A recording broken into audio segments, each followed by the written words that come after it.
Everyone, welcome to our channel. कल से हम लोगों ने 32nd बिहार जुडिशियल सर्विसेज की प्रीलिम्स एग्जाम के लिए एक स्पेशल सीरीज शुरू की है। आज उस सीरीज में ये दूसरा वीडियो है और ये लॉ सब्जेक्ट से रिलेटेड है। आपका जो सेकंड पेपर है वो लॉ का पेपर होता है और उसमें 150 क्वेश्चंस होते हैं जिसको करने के लिए आपको 2 घंटे दिए जाते हैं। इसमें जो एडमिनिस्ट्रेटिव लॉ है वो एक इम्पॉर्टेंट सब्जेक्ट है। इससे आपके 10 to 15 क्वेश्चन के अराउंड आते हैं। तो लास्ट ईयर भी जब 31st बिहार जुडिशियल सर्विसेज होने वाला था तो वहां पे भी मैंने एडमिनिस्ट्रेटिव लॉ के कुछ इंपॉर्टेंट एमसीक्यू डिस्कस किए थे। उसका लिंक आपको डिस्क्रिप्शन बॉक्स में मिल जाएगा और यहाँ पे कुछ और एडमिनिस्ट्रेटिव लॉ के एमसीक्यू मैं आपके साथ डिस्कस करने जा रही हूँ। तो देखिए, जो पहला क्वेश्चन है वो डेफिनेशन है। प्रीवियस ईयर पेपर देखेंगे तो आपको दिखेगा कि बहुत बार ऐसा हुआ है कि स्टेटमेंट देके पूछा गया है कि ये किसका स्टेटमेंट है या डेफिनेशन। तो देखिए, पहला उससे ही रिलेटेड है। एडमिनिस्ट्रेटिव लॉ का डेफिनेशन है, administrative law is a law concerning the power and procedure of administrative agencies including specially the law governing judicial review of administrative action. ये एक डेफिनेशन दी गई है एडमिनिस्ट्रेटिव लॉ की और पूछा गया है कि ये डेफिनेशन किसके द्वारा दी गई है। तो देखिए, इसका जो सही आंसर है वो है केसी डेविस। दूसरे क्वेश्चन पे आ जाते हैं। ये एजर्शन और रीजन से रिलेटेड है। Administrative law is a branch of public law in contradiction of private law.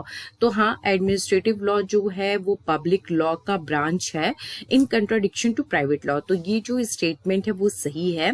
अब रीजन हम देखते हैं। Administrative law primarily deals with the relationship of individual inter से। तो ऐसा नहीं है, देखिए अगर आपने एडमिनिस्ट्रेटिव लॉ पढ़ा होगा तो इंडिविजुअल्स के रिलेशनशिप से वो रिलेटेड नहीं है। तो ये जो आपका रीजन है यहाँ पे ये गलत है। तो जो इन चारों में सही आंसर होगा वो होगा आपका सी। ए करेक्ट है एंड आर जो है वो इनकरेक्ट है। तीसरा आ जाइए, ये भी आपका डेफिनेशन से रिलेटेड है। Administrative law is a study of pathology of power in a developing society. Accountability of holders of public power for the ruled is the focal point of this formulation. ये definition किसके द्वारा दी गई है? तो देखिए, यहाँ पे ऑप्शन है AV Dicey, Chandrachud justice, Upendra Baxi और डेविस। तो इसका जो सही आंसर है वो है उपेंद्र बख्शी, सी। ये इसका करेक्ट आंसर है। ये सारे क्वेश्चंस बहुत इंपॉर्टेंट है, आप प्लीज इनको एक बार ध्यान से देख के जाइएगा।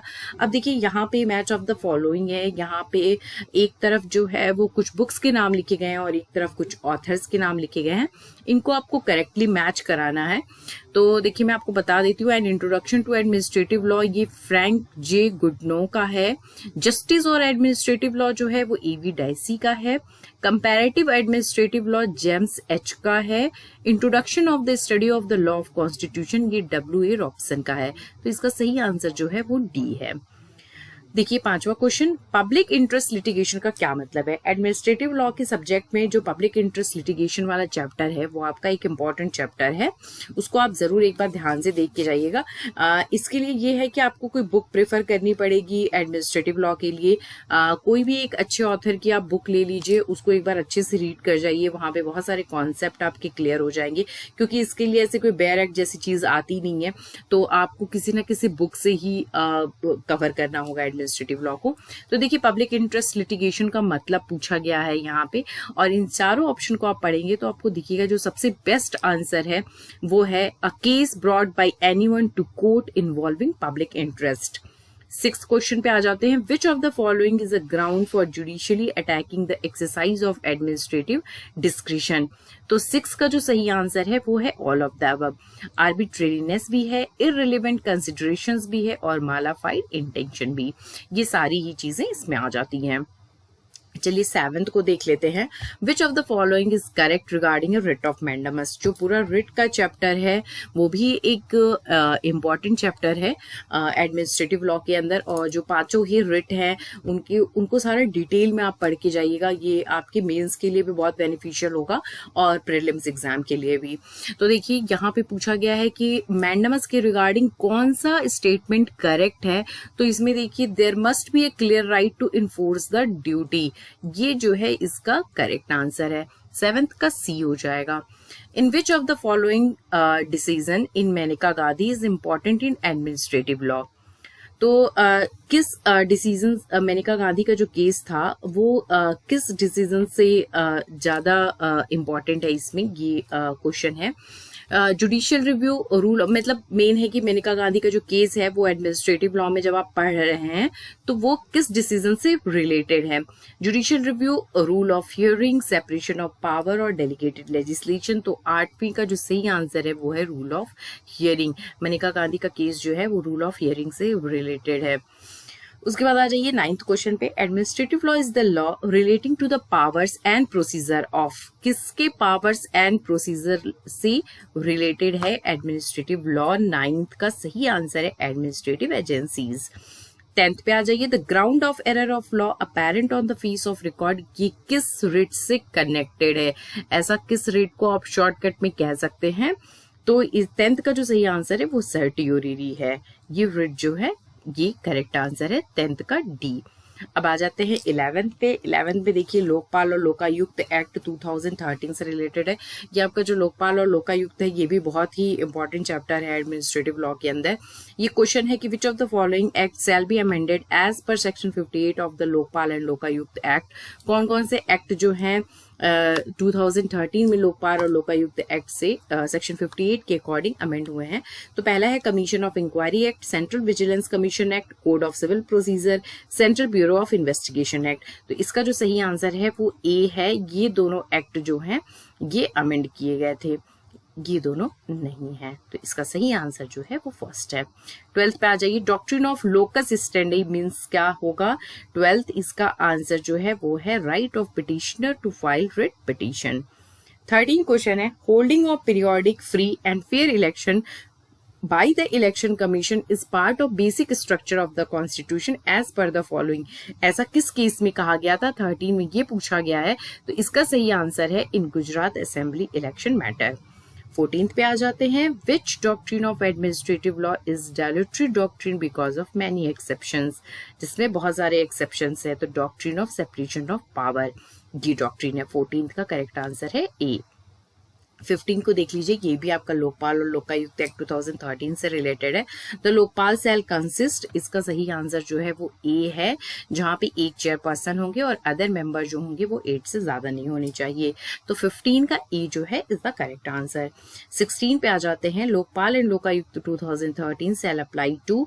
16 के क्वेश्चन देखिए, ये बहुत इंपॉर्टेंट है कि लोकपाल और लोकायुक्त जो 2013 है वो किस पे अप्लाई होगा? सिर्फ पब्लिक सर्वेंट्स पे जो इंडिया में है, पब्लिक सर्वेंट्स जो इंडिया के आउटसाइड हैं, serving under the state of India, दोनों ही बोथ ए एंड बी, या पब्लिक और प्राइवेट सर्वेंट ऑफ इंडिया। तो 16 का सही आंसर जो है वो सी है, प्राइवेट सर्वेंट्स पे नहीं लगता है। 17 पे आ जाते हैं। The case in which the Supreme court has issue a writ of continuing mandamus. कौन से केस में कॉन्टिन्यूइंग मैंडेमस का रिट जो है सुप्रीम कोर्ट ने इशू किया था? तो 17 का सही आंसर जो है वो है C, Vineet Narayan versus union of India. 18 को देख लीजिए। Which is the form of delegated legislation. Delegated legislation के क्या फॉर्म है?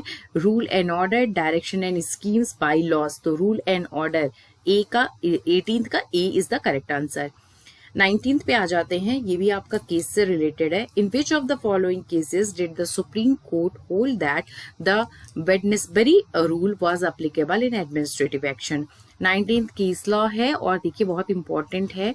इसका करेक्ट आंसर है A, Indian Railway Construction Company Limited versus Ajay Kumar 2003 का ये केस है। 20th क्वेश्चन देख लीजिए। Justice should not only be done but manifestly and undoubtedly be seen to be done. ये किस केस में हल किया गया था? ये बहुत ही इंपॉर्टेंट स्टेटमेंट है एडमिनिस्ट्रेटिव लॉ के अंदर, इसको जरूर देख लीजिएगा। ये आर वर्सेस 6 जस्टिसेस के केस में ये डिसीजन आया था। 21 है। Doctrine of proportionality is a concept relating to, किससे रिलेटेड है? तो ये एडमिनिस्ट्रेटिव लॉ से रिलेटेड है।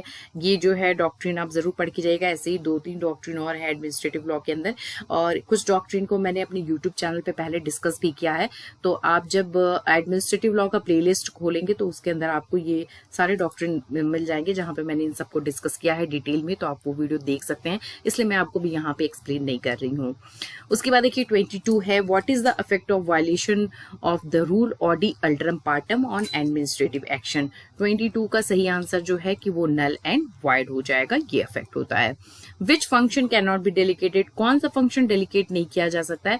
तो जो एसेंशियल लेजिस्लेटिव फंक्शंस होते हैं उनको जो है डेलीगेट नहीं किया जा सकता है।